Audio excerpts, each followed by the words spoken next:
Canada સરકારે international students માટે એક નવો નિયમ જાહેર કર્યો છે।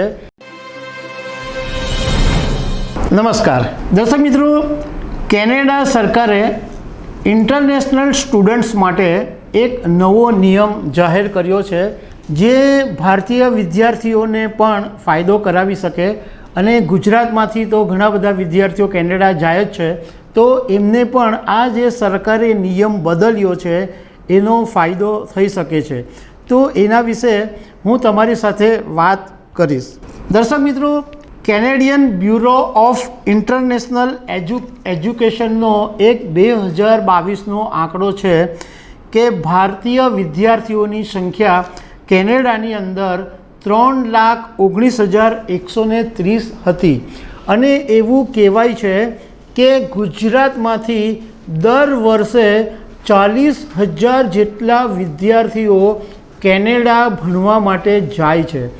હવે કેનેડા જે વિદ્યાર્થીઓ ભણવા માટે જાય એ મોટે ભાગના સ્ટુડન્ટો કાં તો મિડલ ક્લાસના હોય, ક્યાં થોડાક આર્થિક રીતના નબળી પરિસ્થિતિના, સારા ફેમિલીના પણ સ્ટુડન્ટ હોય, પરંતુ ભણવાની સાથે કારણ કે ત્યાં રહેવાનો ખર્ચો કાઢવાનો, ત્યાં ફીઝનો ખર્ચો કાઢવાનો, લાઈફ જીવવાનો ખર્ચો કાઢવાનો, તો અહીંયાથી જે સ્ટુડન્ટ્સ ત્યાં જાય છે એ ભણવાની સાથે સાથે સાઈડમાં જોબ કરતા હોય છે। એટલે કેમ્પસની બહાર પાર્ટ ટાઈમ જોબ કરે અને એ રીતના પોતાનો જે ફીઝનો કે ખાવાનો કે રહેવાનો એ બધો ખર્ચો સ્ટુડન્ટ્સ કાઢતા રહે છે।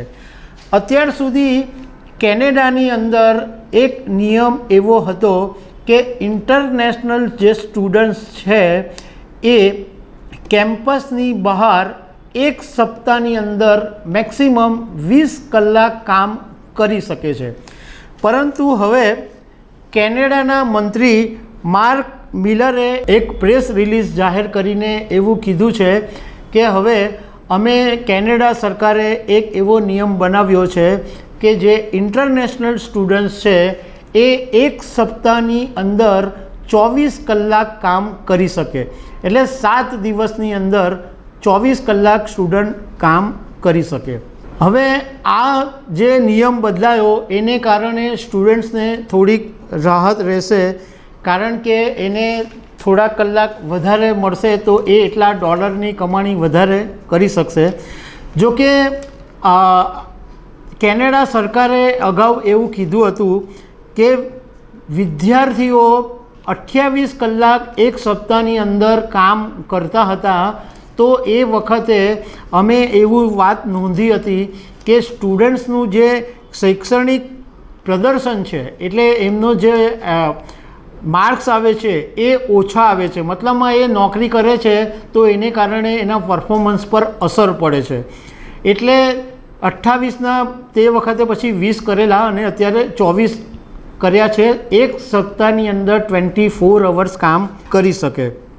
તો દર્શક મિત્રો, કેનેડામાં જે સ્ટુડન્ટ્સો વસે છે એના માટે આ એક રાહતના સમાચાર છે, અને ગુજરાતીઓ માટે તો ખાસ, કારણ કે ગુજરાતીઓ તો બધા જ કેનેડામાં મોટે ભાગના વિસ્તારોની અંદર ગુજરાતી સ્ટુડન્ટ્સો રહે છે। તો દર્શક મિત્રો, આવી અનેક વાતો સાથે અમે તમને મળતા રહીશું। Thank you very much.